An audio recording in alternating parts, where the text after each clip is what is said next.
Yo, what up, Freeman? Si Vess here, Freeman Talk Vlogs, and welcome to Project Pogi Part 5.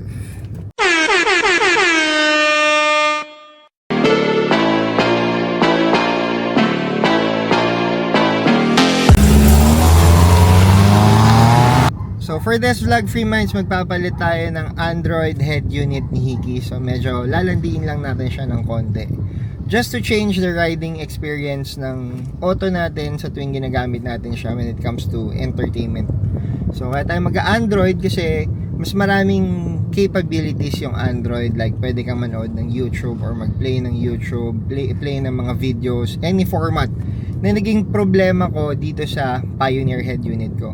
So matagal na tong Pioneer head unit ko since nag-upgrade tayo ng sound system natin. Yan na yung gamit kong head unit. Ngayon, naisipan ko lang palitan kasi nga matagal na rin siya, and then gusto ko lang ma-change yung itsura ng sasakyan natin. And at the same time, gusto ko kasing mapagana lagi. Ito, yan, nakikita niyo yan. Headrest monitor yan na bihirang-bihira akong magamit kasi nga, yun nga, hindi nga laging napiplay or hindi nababasa yung format ng mga videos na nada-download natin. At so, hindi ko nagagamit madalas yung headrest monitor na yan. Wherein, yun yung hinahabol natin sa paggamit ng Android head unit. That's why magpapalit tayo. And then, ang medyo, hindi ko pa rin alam, actually wala pa akong idea. Pero sa tingin ko, mababago yung sound quality ng auto or yung sound system natin. Pero may adjustments din naman yun, katulad ng nakalagay kay Ali na Android head unit, may effects din naman siya. So tingnan natin, sana mahabol at hindi maging masyadong malayo yung tunog ng Pioneer head unit dun sa ikakabit nating Android head unit.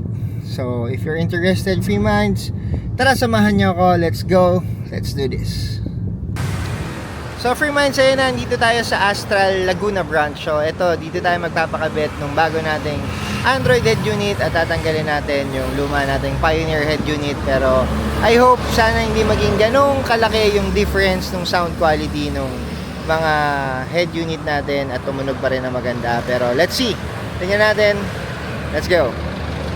So ayun agad, Freeminds, binabaklas na agad ni Kuya yung panel natin. So ayan yung matagal na nating gamit na Pioneer head unit. Siguro mga 8 years, 7 years na rin nating gamit yan. Kasama tong panel na to, papalitan din to. Kasi nga malaki yung ilalagay natin, parang 9 inches yun, Kuya, di ba? 9 inches. So ito yung Pioneer head unit natin na mga siguro mga 6-8 years na rin nating gamit. So babay muna sa'yo and salamat sa sound quality, pero I hope nga hindi maging ganun kalayo yung tunog or yung sound quality. So itong headrest unit natin na to, may paglalagyan na tayo rito, may tropa nang kumukuha na to, gusto niya tong kunin. So tingnan natin kung ano mangyayari pag nilagay sa auto niya, kasi nag-i-start siyang mag-build din ng sound system ng kotse niya. So ito yung kakabit sa atin. So ililipat lang yung aircon natin, mga aircon ducts natin. Ililipat lang ulit dito. So ayan na siya, yung frame yan na rin, kasama na siya. As low as 699 dito sa Astral. So marami pa silang klase ng rito na head unit. So nagkakatalo sa laman ng mismong head unit, like may 4 gig, may 2 gig and etc. Pero ang pinakabit lang natin is yung 2 gig kasi ang habol lang naman natin is makapag-play ng videos. Binabahig lang ni Kuya yung spaghetti natin. So ganyan talaga kapag masyadong maraming nakakabit na kung ano-ano sa kotse mo. Ayan talaga siya. So ayan na, ikakabit na yung Android head unit natin together with the new frame na kasama rin naman sa package nila. So ayan, naayos na ni Kuya yung spaghetti natin. So marami lang mga reconnections and I don't know kung ano pa yung iba, pero nilatag ni Kuya ng maayos. And then one good thing, nung nag-Pioneer kasi ako, is wala akong radyo kasi hindi compatible yung antenna. So ngayon naibalik daw ni Kuya sa stock. And magkakaroon ng radyo itong natin, magkakaroon ng AM FM tong head unit natin. So ayan, kinakabit lang ni kuya yung mga wires natin, etc. Ang laki. So 9 inches tong bago nating head unit. So testing muna.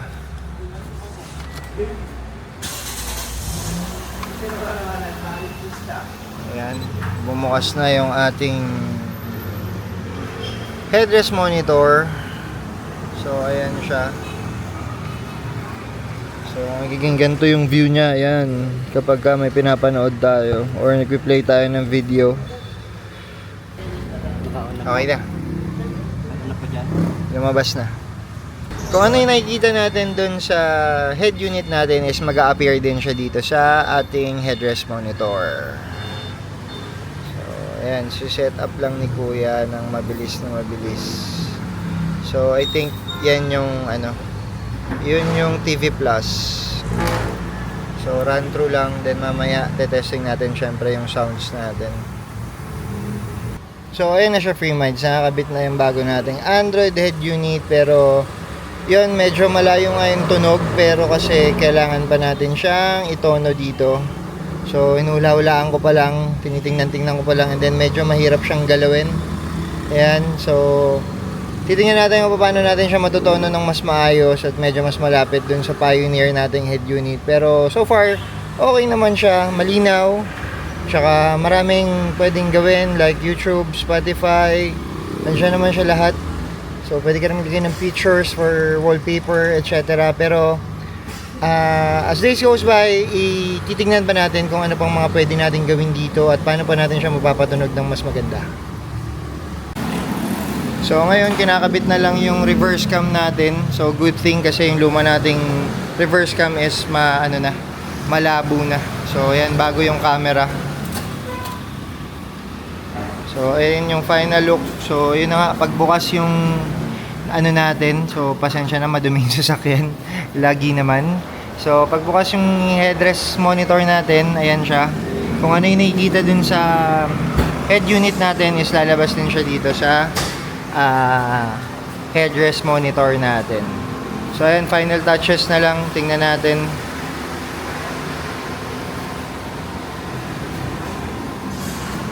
So ayan, siniset up lang yung reverse cam natin.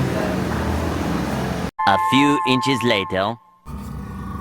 Yun, so another day, free mind. So hindi natapos kagabi ng maayos yung ating pinapagawa kasi lumabas yung dating issue nung sasakyan or nitong sound system natin na nag-i-static siya. So yung unang-una pang nagkabit nitong sound system natin, ganito na to, nagkaroon siya ng static na mali pala. Yesterday ko lang nalaman, 3 months, na mali pala yung pagkakakabit niya, na pinagsama niya yung power supply at yung mga RCA, kaya nagkakaroon ng static or parang hissing sound. Tama ba yun? Basta ganon. So pag ni-rev mo siya, sumasabay doon yung lakas ng kaya nakakarindi. I don't know kung naririnig nyo, pero ayan siya. Ayan yung tunog. So ngayon ipapaayos natin, i-rewire natin tong wiring ng sound system natin para mawala tong itong tunog na to na masakit sa tenga. So yung hissing sound na yan, papaayos natin. So mamaya pakita ko sa inyo kung ano bang nangyari at kung paano ba nila gagawin. Kasi nga, shout out doon pala sa unang-unang gumawa nitong auto natin regarding sound system.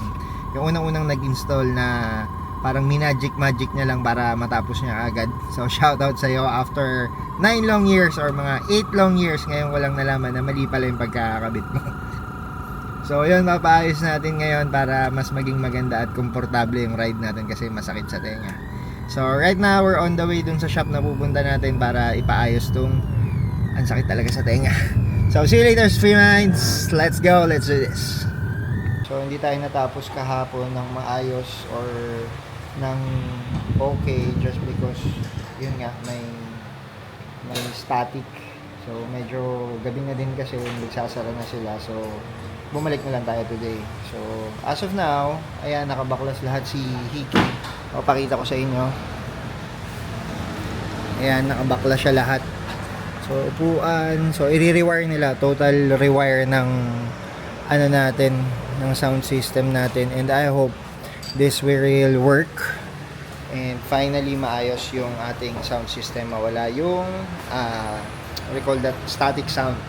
Kasi medyo nakakabingi, nakakarindi siya kasi yung sabay siya sa pag-rev ng ano natin, ng engine. So lumalakas yung static sound every time na tumataas yung RPM or umaandar tayo. So yun, antayin natin kung ano mangyayari. Balikan ko kayo, Freemans. So here we go, Freeman. So ayos na, nawala na yung static nung auto natin, nawala na yung static ng Hiki. So yun nga ang ginawa, pinagpalit or pinaghiwalay yung RCA connection sa power supply. So left and right na siya. So ayan, final touches na lang. Okay na, nawala na yung static natin. So yun, okay na yung Android head unit natin. So ngayon, magtotono naman tayo in the next few days. Titingnan natin kung anong pinagkaiba or kung mahahabol ba natin yung dating tunog. So, yun.